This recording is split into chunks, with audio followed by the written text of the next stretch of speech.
प्यारे विद्यार्थियों, आशा करती हूँ आप सभी अपने घर पर स्वस्थ होंगे, सकुशल होंगे और अपना अध्ययन कार्य सुचारू रूप से कर रहे होंगे। आज हम चित्रकला विषय में ज्यामितीय भाग में अव्यय रेखाखंड के दो समान भाग करना सीखेंगे। प्यारे विद्यार्थियों, जैसा आप सभी को पता है, ज्यामितीय रचना करते समय उपकरण अच्छे होने चाहिए, हाथ साफ सुथरे होने चाहिए, एक साफ करने के लिए सूती कपड़ा भी होना चाहिए पास में। आओ आज हम शुरू करते हैं अव्यय रेखाखंड के दो समान भाग करना। अव्यय रेखाखंड किसे कहते हैं? सबसे पहले हम आते हैं रेखाखंड होता क्या है, किसे कहते हैं। जैसा कि पहले भी आपको बताया गया था, रेखाखंड दो बिंदुओं के बीच निश्चित दूरी को प्रकट करता है। जैसे कि 5 सेंटीमीटर लंबा रेखाखंड, तो इसमें रेखाखंड की दूरी कितनी हो गई? 5 सेंटीमीटर एक निश्चित दूरी है। अव्यय रेखाखंड, ए और ब बिंदुओं के बीच की दूरी निश्चित हो गई, तो वह रेखाखंड जो निश्चित दूरी को प्रकट करता है रेखाखंड कहलाता है। तो आज हम करेंगे अव्यय रेखाखंड के दो समान भाग। ये हम लेंगे अव्यय रेखाखंड, ये हो गया हमारा अव्यय रेखाखंड। अब इसके दो समान भाग करना सीखेंगे।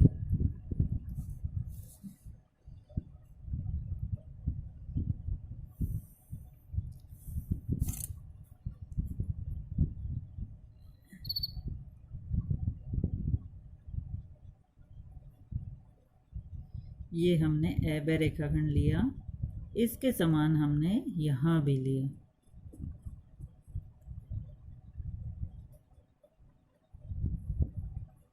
ये हो गया हमारा अव्यय रेखाखंड।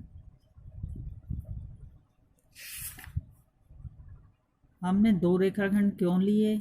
ये दिया गया रेखाखंड है। अब इस दिए गए रेखाखंड के समान हमने यहाँ रेखाखंड लिया। अब इसके दो समान भाग करेंगे, इसका नामांकन करेंगे हम ए ब। ए बिंदु पर प्रकार रखेंगे और प्रकार को आधे से ज़्यादा खोल लेंगे। रेखाखंड की दूरी के आधे से ज़्यादा, बहुत ज़्यादा भी नहीं खोलना है, बहुत आधे से कम भी नहीं खोलना है। कितना खोलेंगे? आधे से ज़्यादा। और आधे से ज़्यादा खोलकर ऐसे चाप लगाएंगे। प्रकार को कैसे पकड़ते हैं? यहाँ इधर हाथ भी नहीं लगाना, बहुत बीच से भी नहीं पकड़ना, पीछे के सिरे से पकड़ते हैं हम प्रकार को। इस प्रकार बिंदु अंकित रेखाखंड का प्रयोग करते हुए हम चाप लगाएंगे।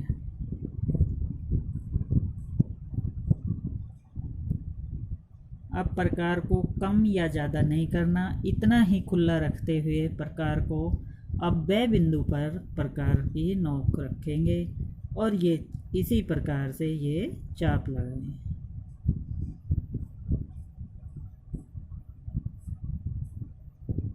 ये दोनों चाप एक दूसरे को काट रही हैं।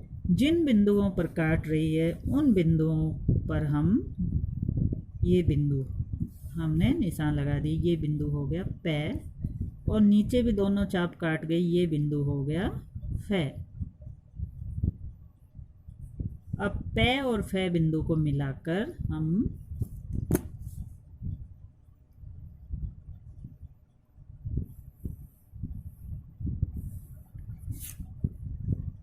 अब देखिए अव्यय रेखाखंड के मध्य में बिंदु आ गया मैं बिंदु अव्यय रेखाखंड को दो समान भागों में बांट रहा है। एक भाग तो हो गया ए मैं और दूसरा हो गया मैं और ब। इस प्रकार से हमने रेखाखंड के दो समान भाग किए। ये क्या हो गए? हमारे रेखाखंड के दो समान भाग। अब हम अगले कोण पर आते हैं। ए ब चाप के दो समान भाग करो।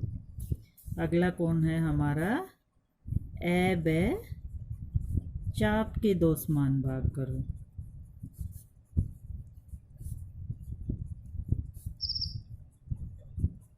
दो समान भाग करो। चाप क्या होती है? वर्त के बारे में तो बेटा आप सभी जानते होंगे। वर्त क्या होता है? ये जो हम प्रकार को रखकर इस प्रकार से एक गोल घेरा लगा देते हैं, ये है हमारा वर्त। इसको हम क्या कहेंगे? वर्त। लेकिन हमें लेना क्या है? चाप। क्या लेनी है हमें? चाप। तो वर्त का वह भाग जो दो बिंदुओं के बीच में अंकित हो, जैसे कि ये दो बिंदु ले लिए हमने, ए और ब। ये वर्त की क्या है? चाप। इसको हम सरल शब्दों में कह सकते हैं कि वर्त का कुछ भाग, दो बिंदुओं के बीच में घिरा हुआ वर्त का कुछ भाग क्या कहलाता है? चाप। ये मैंने आपको समझाने के लिए बताया है। चाप हम इधर लेंगे, ये हमारी है वर्त की चाप। ये दो बिंदुओं के बीच, एक बिंदु हो गया ए, दूसरा बिंदु हो गया ब। ये हमारी क्या है? चाप। अब इस चाप को हम दो समान भागों में बांटेंगे। उसी प्रकार जैसे हमने रेखाखंड में आधे से ज़्यादा प्रकार को खोला था, उसी प्रकार इसमें भी हम प्रकार को आधे से ज़्यादा खोल लेंगे।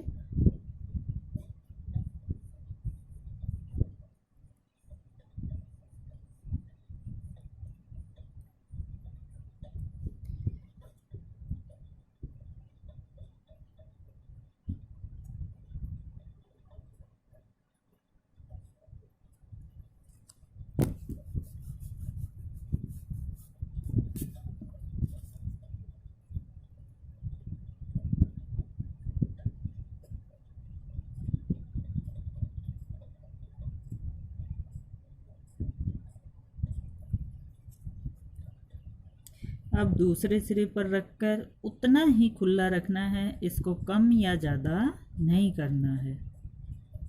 इसीलिए बताया जाता है कि प्रकार को पीछे से पकड़ना चाहिए। अगर हम बीच से पकड़ते हैं तो हमारे अंगूठे के दबाव से कम या ज़्यादा हो जाता है, इसलिए प्रकार को पीछे से पकड़ना चाहिए।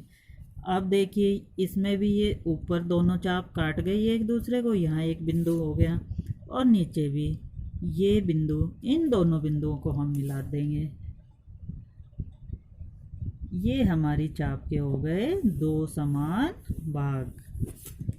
अब देखो यहाँ इस बिंदु, ये हमारी चाप है यहाँ से यहाँ तक, और इस चाप के यह बिंदु पर ये काट गई, तो ऐसे यह तक, यह से ब तक ये चाप के दो समान भाग हो गए। ये चाप के क्या हो गए? दो समान भाग।